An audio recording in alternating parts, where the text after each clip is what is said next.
my name is Roxanne, the Tiny Taster, and today's recipe is a fantastic Sabudana Vada. But what makes this so special is that it is not deep fried like you would traditionally do it. I fried it in the air fryer, so it's actually kind of baked. You could do it in an air fryer, you could do it in my Appe Pan. So I'm going to show you two ways to make this. It's delicious and really it's a game changer because there's hardly any oil. If you like this video, as usual, don't forget to give it a big fat like, subscribe to the channel down below. I have so many videos, you'll get notified every time I post one, and of course leave me a comment and let me know what you think and share it with all your friends. So without any further ado, let's get cooking. It's a really simple recipe with just a couple of ingredients. It starts by pounding down roasted peanuts. If you don't have them ready roasted, you could roast it on a flame and then just pound them down to a finer, thinner consistency. It could be a thin powder or you could leave it coarse like this with chunky bits in it. Either ways, it works. The main ingredient for this recipe is of course the sabudana or the sago pearls, which you will soak overnight in water and then just drain the water, and you need to soak them till they become nice and soft like this, where you can just squeeze it between your fingertips. In your bowl of sabudana, add in some boiled potatoes. Boil them well so when they're a little bit warm, you can just mash it easily with your fingers. Potatoes is an ingredient that will bind this all together, so it's very important. Make sure to mash it down nicely and just mix it in with all the sabudana. Add in the crushed peanuts or the peanut powder. It can be finely crushed or coarse like I mentioned. To this, you'll also add in 2 to 3 teaspoons of cumin powder. Some people like to put whole cumin. I prefer the powder. I just think it's easier. You'll add in another 2 to 3 tablespoons of salt. Of course, that's according to your taste. You can add in some chopped green chilies. I've avoided it. And also add in some chopped fresh coriander.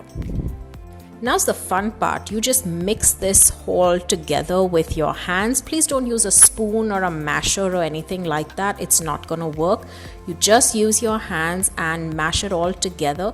The potato is what will bind this whole thing. So if you find big clumps, just make sure to mash that down further. If you feel that the mixture isn't coming well together, just add in a little bit more potato. It means you've got more sabudana than potato, so you could boil maybe 1 or 2 more and add them. And now there are 2 ways to do this. If you're going to use your Appe Pan, and I will show you what that is, you will roll these into small balls like this. They're completely round. They don't have to be perfect, but just the size of your pan approximately. If you are going to put this in an air fryer, then you're going to need to use both your hands like I did and make the vada or patty, for lack of a better word. You'll make the vada a little bit bigger and flatter. So it's not completely round like a tennis ball, but it's almost like a flat, well, it's not completely round like a ping pong ball. It's almost flat like a big tennis ball.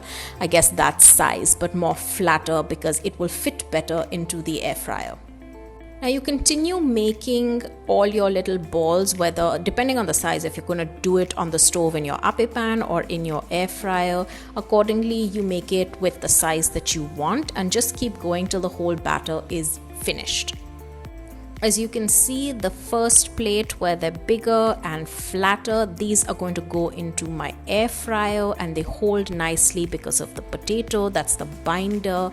And then the other plate that has the more smaller and circular balls, these vadas are going to go in my Appe Pan. At this stage, you just pop them into the refrigerator and let it cool for a minimum of 1 hour. The longer, the better. It will just hold well in either your air fryer or your Appe Pan.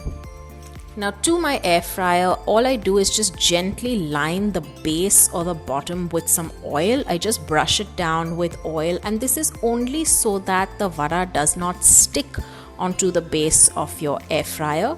It's just to grease it and give it a little lubrication, and then just gently place them in. You can fit as many that will work, just don't put them all next to each other. So you could do 2 or 4, whatever is comfortable for you. And this is what it looks like. I've not put any additional oil. I just leave it as is, and then you pop this into the air fryer for about 15 to 20 minutes at 200 degrees Celsius. Now this is when it's cooked halfway through. I don't know if you can see clearly, but there is a slight golden sheen on top. The vadas start to crisp up on their own. Now I've just gently dabbed a little bit more oil on the top. I usually don't do this. I just did it for the video so you can see if you'd like to add a crispier layer or coating on top.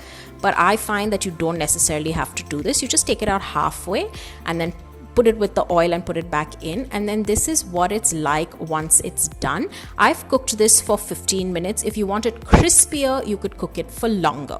Now this contraption over here is my Appe Pan that I keep talking about. It's what you would make appes or paniyarams in, and it's just perfectly round, so it's easier to cook. Again, I just grease all this with a little bit of oil. I just brush it gently, so we're not deep frying anything. It's just a light oil coating, and then once everything is coated in oil, you gently place your little Sabudana Vadas in here. Now you can cover the pan. Usually these pans have a lid with it. I just cooked it without covering it. It's not a problem. And then halfway through, very gently, just flip it to the other side. Now I was holding the camera with one hand, so I did this very poorly, but I would use two hands and two tongs and gently flip it over. And you can see it's starting to crisp up on one side. That means it's cooked well. If you need to, you could brush it with a little bit more oil like we did in the air fryer, but I don't necessarily think it's needed. The less oil, the better. And cook this for a total of 15 minutes, or at least to your liking, however crispy you want it. It's really entirely up to you. This is what it looks like when it's nearly there, and it is perfect. So you can see that each Sabudana Vada, or these balls that I've made, is not a perfect shape or size, but I've just sort of eyeballed it to the size of my pan. If your pan is bigger or smaller, then you make the vadas accordingly, but it fits in perfectly. And this will also cook for about 10 to 15 minutes in total, and you flip it halfway through. So there you have it. We've got two different shaped and sized Sabudana Vadas. They were not deep fried in oil. They were cooked in an air fryer, and they were cooked on the stove in a paniyaram or an Appe Pan with minimal oil, as much as we could do. The smaller ones, of course, they're slightly crispier. They were made on the stove in the Appe Pan. The bigger ones were made in the air fryer. If you want it crispier, of course, please cook it for longer. It's entirely your call, but about 15 minutes is a minimum for either. Now you can serve this with nice green chutney, just a traditional ghar ki green chutney. It can be spicy, non-spicy. Traditionally, it's also eaten with whipped or whisked curd or yogurt. That's lovely. You can add spice to this. I mentioned earlier you could add chopped green chilies. I've avoided that just because we're not eating anything spicy at the moment, but it adds a wonderful flavor, and usually you would find chilies in Sabudana Vada. I've got a wonderful recipe for Sabudana Khichdi. I'll link that below as well. I hope you've enjoyed this. If you have, as always, don't forget to like, share, subscribe, and I will see you guys very, very soon.